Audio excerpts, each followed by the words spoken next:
Hi students, how are you? I hope you are very well. మనము ఈ క్లాసులో నిష్పత్తుల వర్గీకరణలోని leverage నిష్పత్తుల గురించి నేర్చుకుందాం.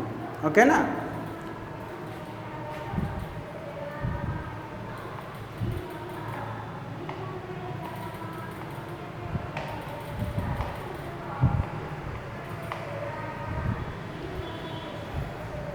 లివరేజ్ నిష్పత్తులు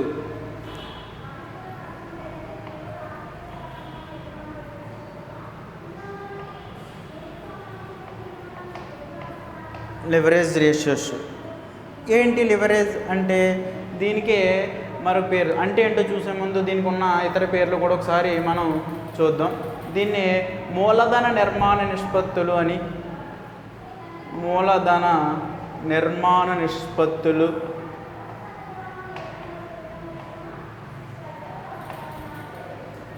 పటిష్టత నిష్పత్తులు,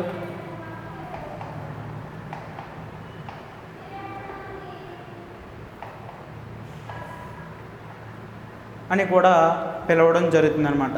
లివరేజ్ నిష్పత్తులుగా మరొక పేరు ఏంటంటే మూలధన నిర్మాణ నిష్పత్తులు, పటిష్టత నిష్పత్తులు అని పిలవడం జరుగుతుంది. అసలు లివరేజ్ అంటే ఏంటి? వ్యాపార నిర్వహణలో అప్పుగా తెచ్చిన నిధులను వినియోగాన్ని తెలిపేదే మనకి లివరేజ్ అనమాట.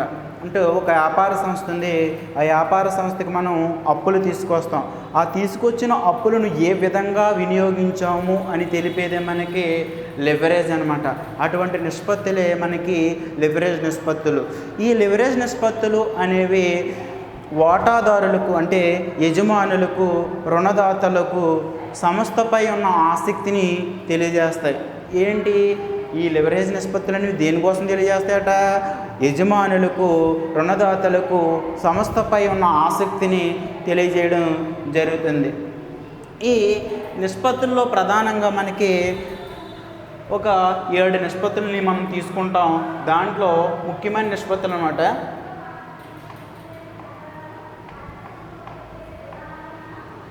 ముఖ్యమైన నిష్పత్తులు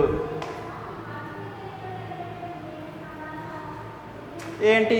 ఫస్ట్ది అప్పు ఈక్విటీ నిష్పత్తి.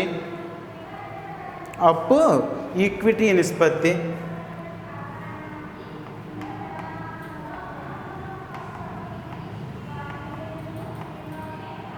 రెండు యాజమాన్యపు నిష్పత్తి. యాజమాన్యపు నిష్పత్తి.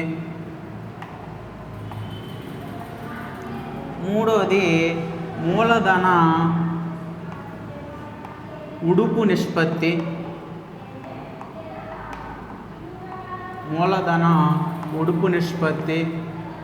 4 స్థిరాస్తుల నిష్పత్తి. స్థిరాస్తుల నిష్పత్తి. 5 వడ్డీ చెల్లింపుల సామర్థ్య నిష్పత్తి.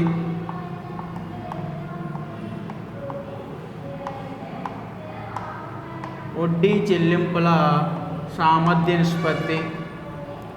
6 డివిడెండ్ చెల్లింపుల సామర్థ్య నిష్పత్తి. 7 అప్పు సేవ చెల్లింపుల సామర్థ్య నిష్పత్తి. ఈ లివరేజ్ నిష్పత్తుల్లో ఈ 7 నిష్పత్తులు కూడా ముఖ్యమైన నిష్పత్తులుగా మనం చెప్పవచ్చు అన్నమాట. ఏంటమ్మా అసలు లివరేజ్ నిష్పత్తి అంటే ఏంటి? మూలధన నిర్మాణ నిష్పత్తులు అని చెప్పుకుంటున్నాం. దీనికే పటిష్ట నిష్పత్తులు అని చెప్పవచ్చు, లేదా దీనికే మరొక పేరు సాల్వెన్సీ నిష్పత్తులని కూడా చెప్పడం జరుగుతుంది అనమాట. సాల్వెన్సీ నిష్పత్తులు అని కూడా దీన్ని మనం చెప్పడం జరుగుతుంది. ఏంటి లివరేజ్ అంటే? వ్యాపార నిర్వహణలో అప్పుగా తెచ్చిన నిధుల వినియోగమును తెలిపేదే ఈ లివరేజ్. ఈ లివరేజ్ నిష్పత్తులు అనేవి రుణదాతలకు, యజమానులకు సంస్థపై ఉన్న ఇంట్రెస్ట్ను గురించి తెలియజేస్తాయని చెప్తున్నాం. ఈ లివరేజ్ నిష్పత్తుల్లో ముఖ్యమైన నిష్పత్తులు ఏంటంటే ఈ 7. ఈ 7 కోసం మనం ఒక్కొక్క దానికోసం ఒకటి నేర్చుకోవడం జరుగుతుంది. దీంట్లో వచ్చే సూత్రాలను మీరు జాగ్రత్తగా గుర్తుపెట్టుకోండి. ఇప్పటి వరకు కూడా మనం 3 నిష్పత్తుల కోసం చెప్పుకున్నాం. ఏంటవి? ఫస్ట్ది లాభదాయకత నిష్పత్తులు. ఆ లాభదాయకత నిష్పత్తుల్లో మనకి ఒక 5 సూత్రాలు రావడం జరిగింది. రెండోది మనకి ద్రవ్యత్వ నిష్పత్తులు. ఆ ద్రవ్యత్వ నిష్పత్తుల్లో కూడా మనకి ఒక ఎన్ని చెప్పుకున్నాం? 4 చెప్పుకోవడం జరిగింది. ఇప్పుడు మూడోది ఏంటంటే ఈ లివరేజ్ నిష్పత్తులు. ఈ లివరేజ్ నిష్పత్తుల్లో 7 కోసం నేర్చుకుందాం. మీరు గుర్తుంచుకోవాల్సిన విషయం ఏంటంటే ఇవన్నింటినీ కూడా ఒక దగ్గర రాసుకుంటే మీకు సూత్రాలు అనేవి ఈజీగా గుర్తుంటాయి. అట్ ద సేమ్ టైము మనం లెక్కలు చేసేటప్పుడు మనకి ఈజీగా ఉంటుందని గుర్తుంచుకోవాలి మీరు. ఓకేనా? దీంట్లో ఒక్కొక్క దానికోసం ఇప్పుడు నేర్చుకుందాం మనం. ఫస్ట్ది అప్పు ఈక్విటీ నిష్పత్తి. ఏంటమ్మా? అప్పు ఈక్విటీ నిష్పత్తి. ఒకటోది అప్పు ఈక్విటీ నిష్పత్తి.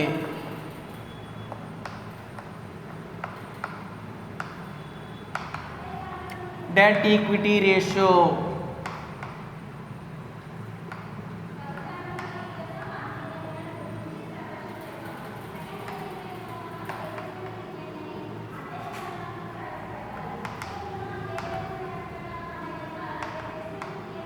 డెట్ ఈక్విటీ రేషియో అని దీన్ని పిలవడం జరుగుతుంది.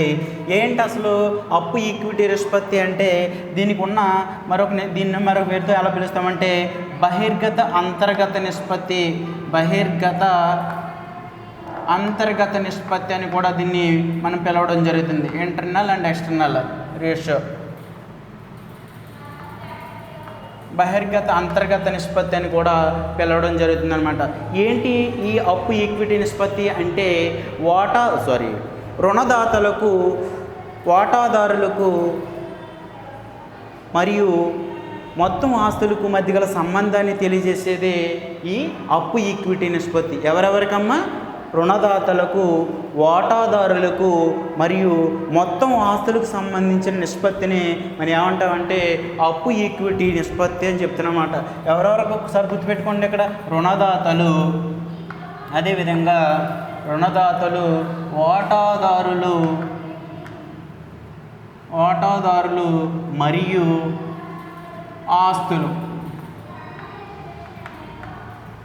ఆస్తులకు మధ్య గల సంబంధాన్ని తెలియజేసే నిష్పత్తి ఏదైతే ఉందో దాన్ని ఏమంటామంటే అప్పు ఈక్విటీ నిష్పత్తి అని చెప్తాం అన్నమాట. అప్పు ఈక్విటీ నిష్పత్తికి సూత్రం చూడండి అమ్మ ఒకసారి. అప్పు ఈక్విటీ నిష్పత్తి ఈక్వల్ టు దీర్ఘకాలిక అప్పులు బై వాటాదారుల నిధులు.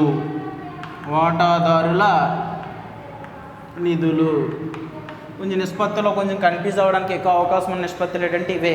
కాబట్టి జాగ్రత్తగా గుర్తుపెట్టుకోవడానికి ఇంపార్టెన్స్ ఇవ్వండి. అప్పు ఈక్విటీ నిష్పత్తికి సూత్రం ఏంటంటే దీర్ఘకాలిక అప్పులు బై వాటాదారుల నిధులు. దీన్ని మరొక విధంగా కూడా చెప్పొచ్చమ్మా. ఏంటంటే అప్పు ఈక్విటీ నిష్పత్తి ఈక్వల్ టు బయటవారి నిధులు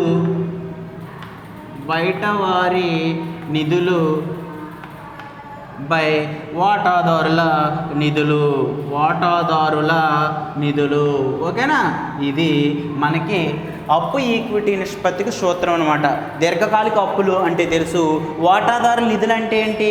వాటాదారుల నిధులు అంటే ఇక్కడ జాగ్రత్త చూడండి, మనకు గుర్తు రావాలి. వాటాదారుల నిధులు అంటే అన్ని రకాలైన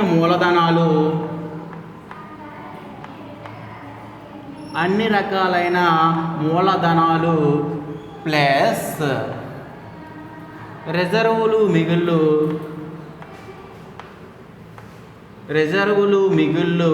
మైనస్ కృత్రిమ ఆస్తులు. ఇది దేనికి సూత్రం? వాటాదారుల నిధులకి సూత్రం అనమాట. ఏంటి? అన్ని రకాలైన మూలధనాలు ప్లస్ రిజర్వ్ మిగుళ్ళు మైనస్ కృత్రిమ ఆస్తులు అని చెప్తున్నాం. ఇక్కడ అన్ని రకాల మూలధనాలు అంటే ఏంటి? ఈక్విటీ వాటా మూలధనము ప్లస్ ఆధిక్యపు వాటా మూలధనం. దానికోసం మనం సెపరేట్గా ఏం నేర్చుకోకలేదు. ఆధిక్యపు వాటా మూలధనము ప్లస్ ఈక్విటీ వాటా మూలధనము ప్లస్ రిజర్వ్ మిగుళ్ళు మైనస్ కృత్రిమ ఆస్తులు వేస్తే మనకు వచ్చేది వాటాదారుల నిధులు. సార్ బాగానే ఉంది, వాటాదారుల నిధులు బాగానే గుర్తుంది. మరి బయటవారి నిధులు అంటే ఏంటో మీకు డౌట్ రావాలి. ఏమీ లేదమ్మా, బయటవారి నిధులు అంటే యాక్చువల్గా గణక శాస్త్రవేత్తలు కొంతమంది గణక నిర్వాహకులు ఏం చేస్తున్నారంటే ప్రస్తుత అప్పులను కూడా దీర్ఘకాలిక అప్పులుగా కలిపి తీసుకోవడం జరుగుతుంది. అలా తీసుకోవడాన్ని మనం బయటవారి నిధులు అని చెప్తాం అన్నమాట. అంటే ఇక్కడ బయట వారి నిధులు, బయటవారి నిధులు ఈక్వల్ టు దీర్ఘకాలిక అప్పులు ప్లస్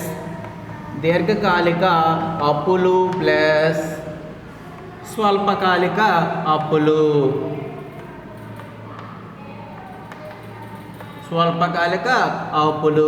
ఈ రెండింటినీ కలిపితేనే మనం బయట వారి నిధులు అని పేర్కొనడం జరుగుతుంది అనమాట. సార్ మీకు ఈ రెండింటిలో ఏ సూత్రం తీసుకోవాలంటే ఏది తీసుకున్నా ప్రాబ్లం లేదు, ఓకేనా? ఈ రెండు గుర్తుపెట్టుకోండి. ఏంటమ్మా సూత్రం? గుర్తుపెట్టుకోండి. అప్పు ఈక్విటీ నిష్పత్తికి సూత్రం ఏంటంటే అప్పు ఈక్విటీ నిష్పత్తి ఈక్వల్ టు దీర్ఘకాలిక అప్పులు పై వాటాదారుల నిధులు లేదా బయటవారి నిధులు పై వాటాదారుల నిధులు. ఇక్కడ వాటాదారుల నిధులు అంటే అన్ని రకాలైన మూలధనాలు. అన్ని రకాల మూలధనాలు అంటే ఆధిక్య వాటా మూలధనము ప్లస్ ఈక్విటీ వాటా మూలధనము ప్లస్ రిజర్వులు మిగుళ్ళు మైనస్ కృత్రిమ ఆస్తులు. మరి బయటవారి నిధులు అంటే ఏంటి? దీర్ఘకాలిక అప్పులు ప్లస్ ఈ స్వల్పకాలిక అప్పులు. ఈ విధంగా మనకి అప్పు ఈక్విటీ నిష్పత్తి అనేది రావడం జరుగుతుంది. కాబట్టి ఇది ఇంపార్టెంట్, బాగా గుర్తుపెట్టుకోండి అమ్మా. నెక్స్ట్ రెండోది, ఓకే, రెండోది ఏం చెప్తున్నాం మనం? యాజమాన్యపు నిష్పత్తి, ప్రొప్రైటరీ రేషియో.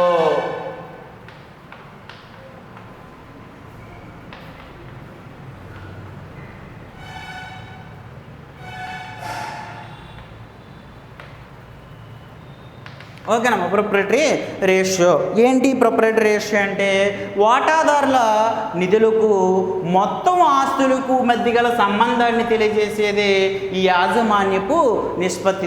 దేనికి? వాటాదారుల నిధులకు మరియు దేనికి? మొత్తం ఆస్తులకు మధ్య గల సంబంధాన్ని తెలియజేసే నిష్పత్తి ఏదైతే ఉందో దాన్ని ఏమంటామంటే యాజమాన్యపు నిష్పత్తి అని పిలవడం జరుగుతుంది. దీన్నే మనం సూత్రరూపంలో చెప్పాలంటే అలా చెప్పొచ్చు. యాజమాన్యపు నిష్పత్తి ఈక్వల్ టు వాటాదారుల నిధులు బై మొత్తం ఆస్తులు. వాటాదారుల నిధులు బై మొత్తం ఆస్తులు. ఇక్కడ వాటాదారుల నిధులు అంటే మీకు తెలుసు ఆల్రెడీ, అన్ని రకాలైన మూలధనాలు ప్లస్ రిజర్వులు మిగుళ్ళు మైనస్ కృత్రిమ ఆస్తులు. మరి మొత్తం ఆస్తులు అంటే ఏంటి? ఇక్కడ మొత్తం ఆస్తులు అనేది మనకు తెలియాలి. మొత్తం ఆస్తులు అంటే ప్రస్తుత ఆస్తులు. మొత్తం ఆస్తులు అంటే ప్రస్తుత ఆస్తులు ప్లస్ దీర్ఘకాలిక ఆస్తులు లేదా స్థిరాస్తులు ప్లస్ దీర్ఘకాలిక పెట్టుబడులనే మనం మొత్తం ఆస్తులు అని చెప్తూ ఉంటుంది. సార్ ఇవన్నీ ఆస్తుల పట్టిలో ఆస్తులు సార్ ఉంటాయి కదా అంటే మన ఇక్కడ వదిలేసినవి ఏంటి? ఎక్సెప్ట్ కృత్రిమ ఆస్తులు మినహా.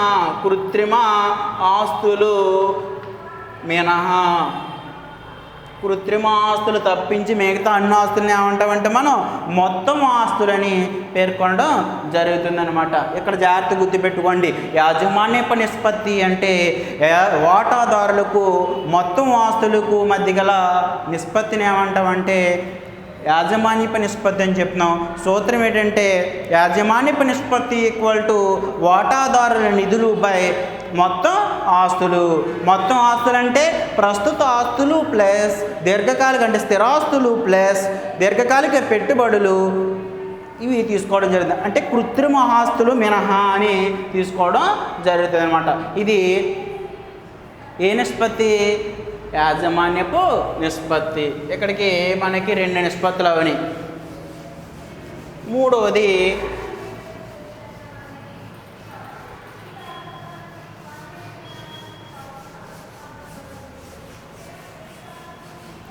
ఒకవేళ మీకు ముందుగానే చెప్పినట్టు ఒకవేళ రాసుకోవడానికి కొంచెం ఇబ్బంది అయితే ఫస్ట్ స్క్రీన్ షాట్లు తీసుకోండి. స్క్రీన్ షాట్లు తీసుకుని అప్పుడు నోట్స్ ప్రిపేర్ చేసుకుంటే మీకు ఈజీగా ఉంటుందన్నమాట. అందుకనే స్లోగా చెప్తున్నాం. ఒకవేళ రాసుకోవడానికి కొంచెం ఇబ్బంది అయితే ముందే ఏం చేస్తారు? స్క్రీన్ షాట్లు తీసుకుని తర్వాత నోట్స్ ప్రిపేర్ చేసుకుంటే ఈజీ అవుద్ది.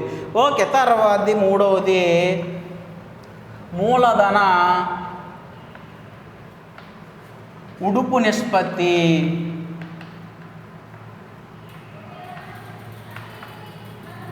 మూలధన ఉడుపు నిష్పత్తి. దీన్నే మనం ఏమంటాము అంటే capital gearing ratio. Capital gearing ratio, మూలధన ఉడుపు నిష్పత్తి. ఓకేనమ్మా, ఇక్కడ జాగ్రత్త చూడండి. ఈ మూలధన ఉడుపు నిష్పత్తి అనేది దేని గురించి తెలియజేస్తుంది అంటే స్థిర వడ్డీ చెల్లింపులకు మరియు చెల్లించవలసిన సెక్యూరిటీలకు మరియు ఈక్విటీ వాటాదారుల నిధుల గురించి తెలియజేస్తుంది అనమాట. దేనికోసం తెలియజేస్తుంది? స్థిర వడ్డీ చెల్లింపులు, అలాగే చెల్లించవలసిన సెక్యూరిటీలు మరియు ఆధిక్యపు వాటాదారుల నిధుల గురించి తెలియజేస్తుంది అనమాట. ఇక్కడ జాగ్రత్త చూడండి అమ్మ. స్థిర వడ్డీ చెల్లింపులు,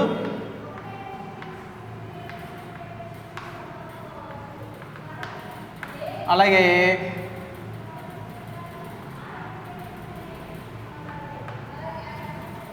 డివిడెండ్ చెల్లింపులు,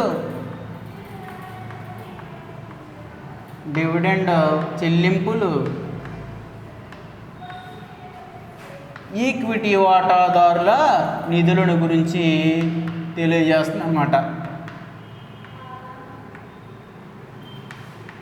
ఓకేనా?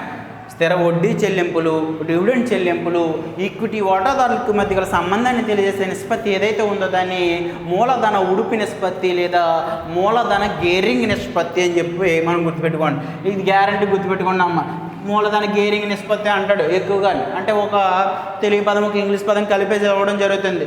సార్ ఉడుపు నిష్పత్తి అన్నా గేరింగ్ నిష్పత్తి అన్నా ఒకటి. దీనికి సూత్రం చూడండి. మూలధన ఉడుపు నిష్పత్తి ఈక్వల్ టు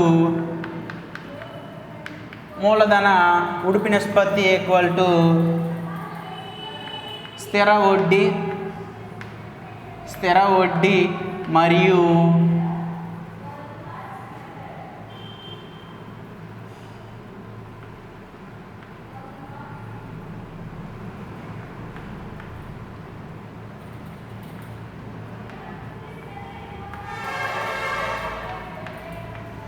వడ్డీ మరియు స్థిర డివిడెండ్ చెల్లింపులు, స్థిర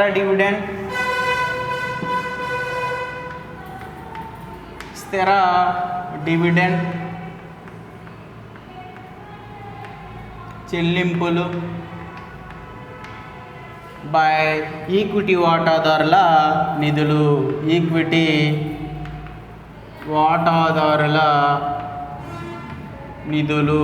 ఓకేనమ్మా?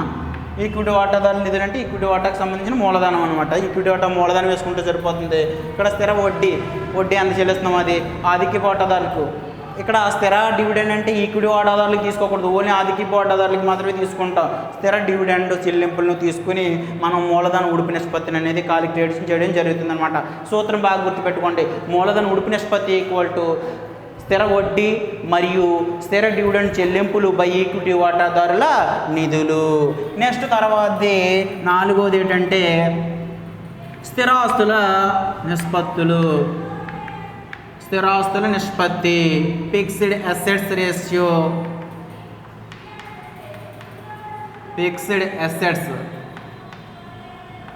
రేషియో. ఓకేనా. స్థిరాస్తుల నిష్పత్తి ఇది దేనికి సంబంధం తెలియజేస్తుంది అంటే స్థిరాస్తులకు మూలధనానికి మధ్య గల నిష్పత్తిని తెలియజేస్తున్నాం, సంబంధాన్ని తెలియజేస్తుంది అనమాట. స్థిరాస్తులకు మూలధనానికి మధ్య గల సంబంధాన్ని తెలియజేస్తుంది, లేదా స్థిరాస్తులకు వాటాదారుల నిధులకు మధ్య గల సంబంధాన్ని తెలియజేస్తుంది, లేదా స్థిరాస్తులకు వినియోగించిన మూలధనానికి మధ్య గల సంబంధాన్ని తెలియజేస్తుంది. కాబట్టి దేనికి మధ్య గల సంబంధం? స్థిరాస్తులు పేర్లోనే ఉంది, స్థిరాస్తులు, అదేవిధంగా మూలధనం లేదా వాటాదారుల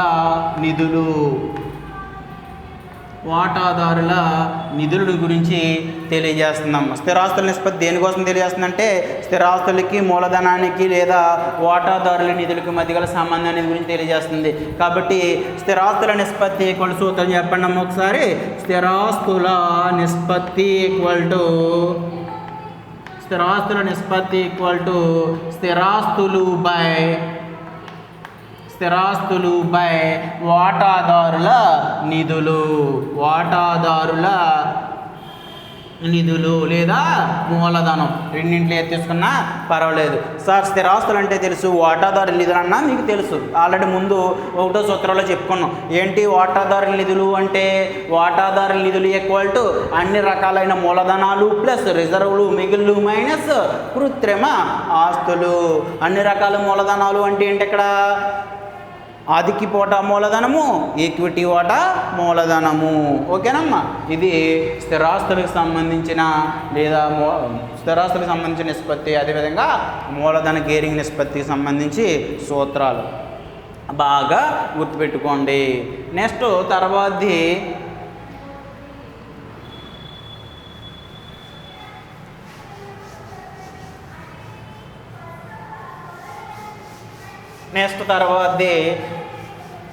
ఐదోది వడ్డీ చెల్లింపు సామర్థ్య నిష్పత్తి.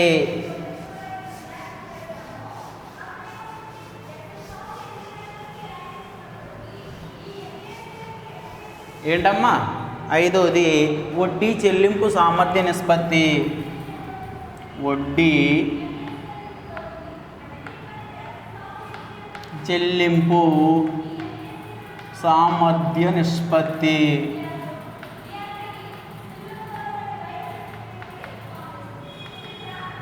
Interest coverage ratio.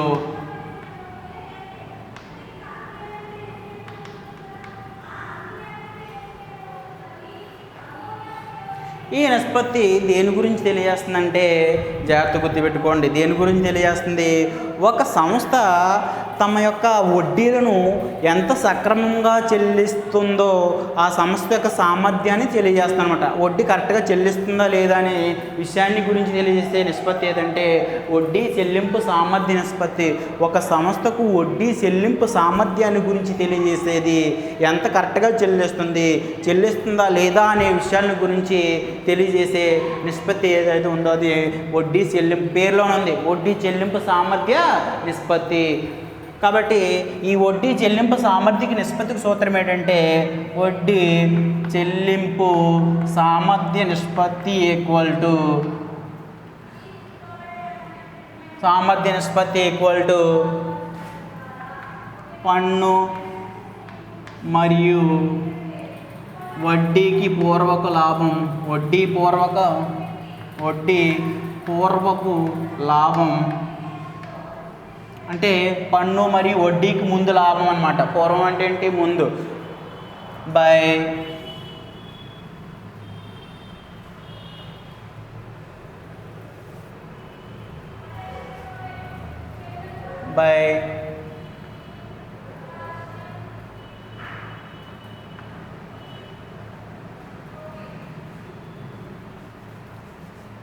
స్థిర వడ్డీ ఖర్చులు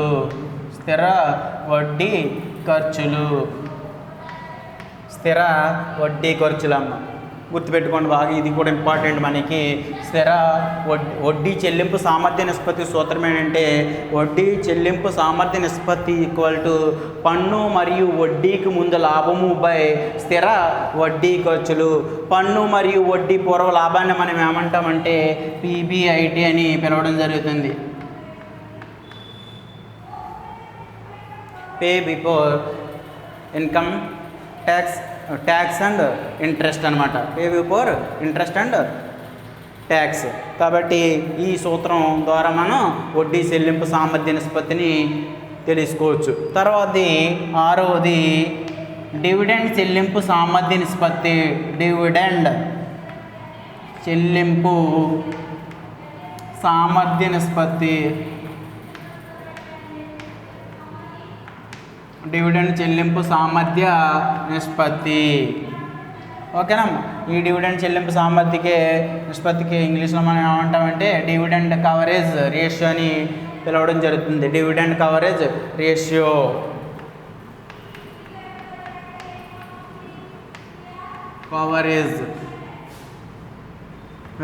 అని పిలవడం జరుగుతుంది. డివిడెండ్ కవరేజ్ రేషియో ఇది సింపులే. ఏంటంటే ఆధిక్యపు వాటాదారులకు డివిడెండ్ సక్రమంగా చెల్లిస్తున్నారో లేదా అనే విషయాన్ని ఈ డివిడెండ్ చెల్లింపు నిష్పత్తి తెలియజేస్తుంది అనమాట. ఆధిక్యపు వాటాదారులకు డివిడెండ్ చెల్లిస్తున్నారా లేదా అనే విషయం కోసం మనకి తెలియజేస్తుంది. కాబట్టి ఈ డివిడెండ్ చెల్లింపు సామర్థ్య సూత్రం ఏంటంటే డివిడెండ్ చెల్లింపు సామర్థ్య నిష్పత్తి ఈక్వల్ టు పన్ను తర్వాత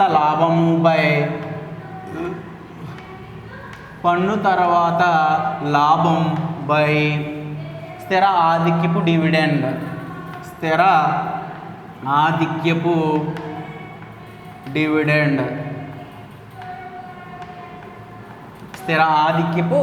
డివిడెండ్ అనమాట. ఓకేనా. డివిడెండ్ చెల్లింపు సామర్థ్య నిష్పత్తి ఈక్వల్ టు పన్ను తర్వాత లాభము బై స్థిర ఆధిక్యపు డివిడెండ్. నెక్స్ట్ లాస్ట్ది 7వ నిష్పత్తిని కోసం నేర్చుకుందాం.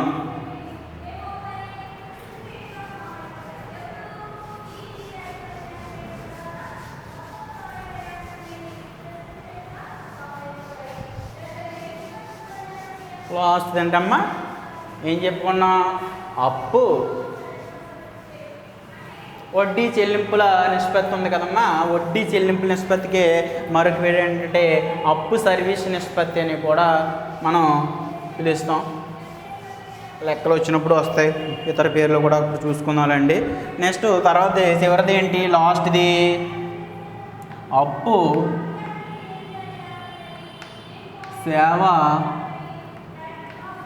అప్పు సేవ చెల్లింపు సామర్థ్య నిష్పత్తి.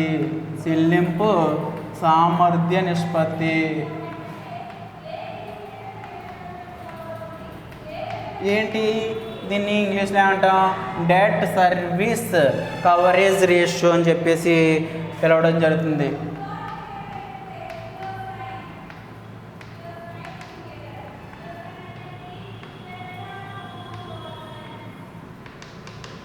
డెట్ సర్వీస్ కవరేజ్ రేషియో అని దీన్ని పిలవడం జరుగుతుంది. అసలు ఏంటమ్మా ఇది డెట్ సర్వీస్ కవరేజ్ రేషియో అంటే స్థిరమైన వడ్డీ ఖర్చులకు సంబంధించి లాభాన్ని ఆర్జిస్తుందా లేదా అనే విషయం గురించి, అదేవిధంగా మొత్తం అసలు వాయిదాలను చెల్లిస్తుందా లేదా అనేది. అంటే ఒక సంస్థను తీసుకున్నట్లయితే ఆ సంస్థలో వడ్డీ అనేది చెల్లించాలి. ఆ వడ్డీకి సంబంధించిన లాభాన్ని, వడ్డీకి చెల్లించవలసిన సరిపడా మొత్తాన్ని లాభాలను సంస్థ ఆర్జిస్తుందా లేదా అనే విషయంతో పాటు ఆ సంస్థ అసలు మొత్తాలను వాయిదాల రూపంలో చెల్లిస్తుందా లేదా అనే విషయాలను గురించి ఈ నిష్పత్తి అనేది తెలియజేస్తుంది. కాబట్టి ఈ అప్పు సేవ చెల్లింపు సామర్థ్య నిష్పత్తి సూత్రం ఏంటంటే కొంచెం ఇబ్బందిగా ఉంటుంది, గుర్తుపెట్టుకున్నాం. అప్పు సేవ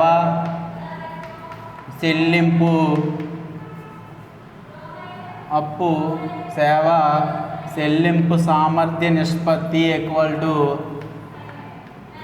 ఇందా చెప్పుకున్నాం కదా, పన్ను PB18 పన్ను మరియు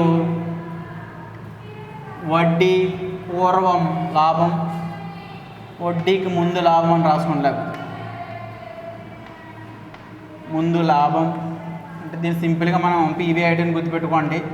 PB18 బై వడ్డీ ప్లస్ కాల వ్యవధి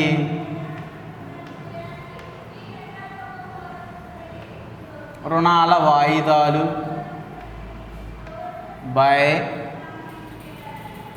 1 మైనస్ ఆదాయపు పన్ను రేటు.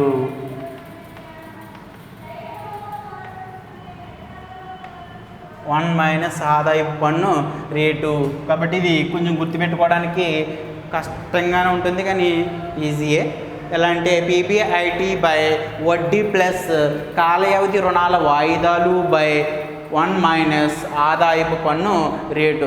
మనకి కొన్ని టెక్స్ట్ బుక్లో 1 మైనస్ ఇవ్వడం లేదు, గుర్తుపెట్టుకోండి. 1 మైనస్ ఆదాయపు పన్ను రేటు అనేది మీరు బాగా గుర్తుపెట్టుకోండి. ఇక్కడ ఇది దేనికి సూత్రం? అప్పు సేవా చెల్లింపు సామర్థ్య నిష్పత్తికి సూత్రం, డెట్ సర్వీస్ కవరేజ్ రేషియో. కాబట్టి సూత్రం ఏంటి? పన్ను మరియు వడ్డీకి ముందు లాభం పీబీఐటీ బై వడ్డీ ప్లస్ కాల వ్యవధి రుణాల వాయిదాలు బై 1 మైనస్ ఆదాయపు పన్ను రేటు.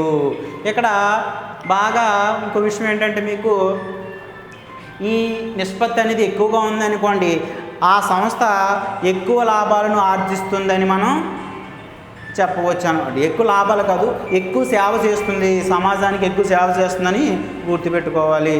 మరొక వీడియోలో మరొక క్లాసులో మరొక నిష్పత్తితో మళ్ళీ కలుద్దాం. అంతవరకు కూడా బాయ్.